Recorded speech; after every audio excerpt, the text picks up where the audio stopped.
আজকের চিকেন বলগুলো এত সহজ এবং এত তাড়াতাড়ি আমি বানিয়েছি যে না দেখলে আপনারা বিশ্বাস করতে পারবেন না। খুব সহজভাবে এবং খুব তাড়াতাড়ি। প্রথমে কয়েক পিস সলিড চিকেন নিয়েছি। তার মধ্যে ছোট, ছোট কয়েকটা টুকরো হাড় ছিল যদিও। আর এখানে গরম জলের মধ্যে চিকেনের পিসগুলো দিয়ে দিচ্ছি। সামান্য একটু নুন দিয়ে দিলাম। একটু সিদ্ধ করে নেব।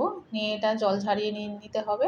আর এদিকে আলু সিদ্ধ আগে থেকে করা ছিল। আলুগুলো একটু গ্রেট করে নিচ্ছি।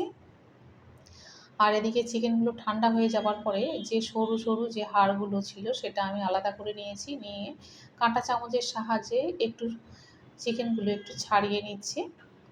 এভাবে সরু, সরু করে নিয়েছি চিকেনগুলো।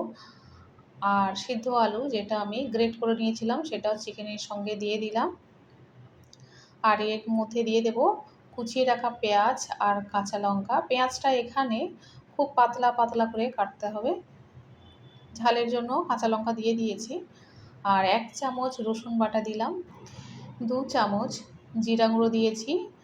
আর ধনিয়া গুঁড়ো দিয়েছি ১ চামচ। গরম মশলা অর্ধেক চামচ দিয়েছি। ১ চামচ মরিচের গুঁড়ো দিয়ে দিয়েছি। চিলি ফ্লেক্স দিয়ে দিলাম ১.৫ চামচের মতো। আর অরিগানো দিয়ে দিচ্ছি ১ চামচ, টেস্টটা খুব ভালো হওয়ার জন্য। আর নুনটা দিয়ে দিচ্ছি স্বাদ মতো।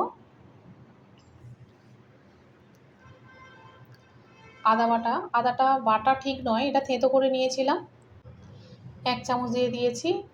আর বিট নুন দিয়ে দিয়েছি ১ চামচ। বিট নুনটা দিলে বেশ স্বাদ হয়।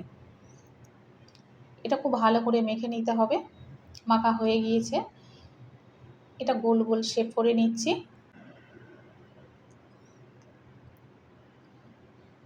এভাবে গোল, গোল করে শেপ করে নিয়েছি। এখানে আর কিছু দিলাম না। ডিমের গোলা বা ময়দা, কর্নফ্লাওয়ারের যে একটা গোলা বানাতে হয় সেটা আমি দেব না। সরাসরি ব্রেড ক্রাম্বস দিয়ে আমি কোট করে নিচ্ছি। এভাবে বাকি যে বলগুলো বানিয়েছি সেগুলো নিয়ে নেব। দেখুন এদিকে সব বানিয়ে নিয়েছি। আর আগে থেকে তেলটা গরম করা ছিল, তার মধ্যে একটা, একটা করে দিয়ে দিলাম। কত সুন্দর হয়েছে, কত সুন্দর কালারটা আসবে দেখুন। যেমন মুচমুচে হয়েছিল আর তেমনই ভীষণ স্বাদ হয়েছিল।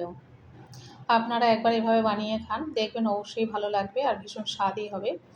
আজকের এই রেসিপিটা আপনাদের কাছে কেমন লেগেছে অবশ্যই করে লাইক, শেয়ার, কমেন্ট এবং সাবস্ক্রাইব করবেন। দেখুন কত সুন্দর হয়েছে, খেতে খুব ভালো লাগবে।